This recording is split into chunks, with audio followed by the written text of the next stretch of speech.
அந்த கூட்டணிக்குள்ள இருக்க கட்சிகளை வந்து டிஸ்டர்ப் பண்ண வேண்டான்ற மாதிரி எடப்பாடி பழனிசாமி ஒரு பக்கம் இன்டர்னல் பார்ட்டிஸ்குள்ள கேட்கல. ஆனா இருந்தாலும் கூட்டணிக்குள்ள இருக்கிறத எடப்பாடி பழனிசாமி விரும்பலன்ற மாதிரி எடுத்துக்கலாமா சார்? இல்ல, எடப்பாடி பழனிசாமி அவர்கள் இவங்க இருக்கிறது விரும்பலன்னு தானே நானும் சொல்றேன். ஆனால் இது இன்டர்னல் அஃபேர்ஸ் இல்லையே.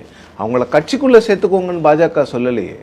சசிகலா அவர்களை கட்சியில் சேர்த்துக்கோங்க, தினகரன் அவர்களை கட்சியில் சேர்த்துக்கோங்க, ஓபிஎஸ் கட்சியில் சேர்த்துக்கோங்கன்னு பிஜேபி சொல்லலையே.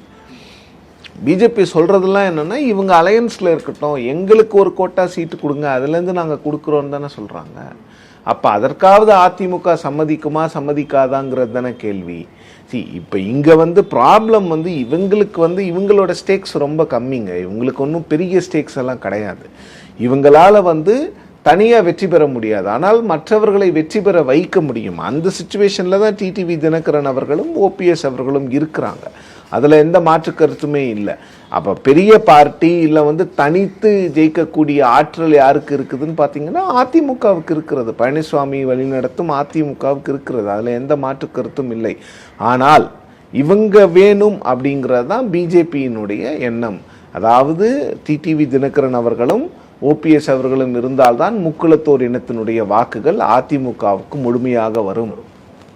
இல்லைன்னா டிடிவி தினகரனும் ஓபிஎஸ்ஸும் எங்கே இருக்கிறாங்களோ அந்த அலையன்ஸுக்கு வந்து அது போவதற்கான வாய்ப்பு இருக்குது. நாளைக்கு அவங்க விஜய் கிட்ட போவாங்களா? அவங்களுக்கு இருக்கக்கூடிய ஒரே ஆப்ஷன் விஜய் தான். திமுக ஒரு ஆப்ஷனாக எனக்கு படலை.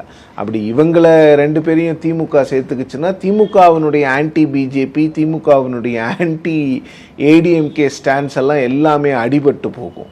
இவங்களுக்கும் வந்து திமுகவோடு போய் பிஸ்னஸ் செய்கிற அளவுக்கு வந்து இவங்களுக்கும் வந்து ஒரு பெரிய என்ன சொல்கிறது, இவங்களுக்கும் அது வந்து ஒரு பெரிய தர்ம சங்கடமாக இருக்கும். என்னதான் பழனிசாமி அப்போ வந்து உங்களுக்கு வந்து எண்ணம் வந்து ஏற்கனவே இப்போ எல்லாம் சொல்லிட்டாங்களே, திமுகவை வீட்டுக்கு அனுப்புவது தான் எங்கள் வேலைன்னு தினகரன் ஓபிஎஸ்லாம் சொன்ன பிறகு திருப்பி அதே திமுகவோட அவங்க கூட்டணி வைப்பது வந்து ஏற்றுக்கொள்ள முடியாதது.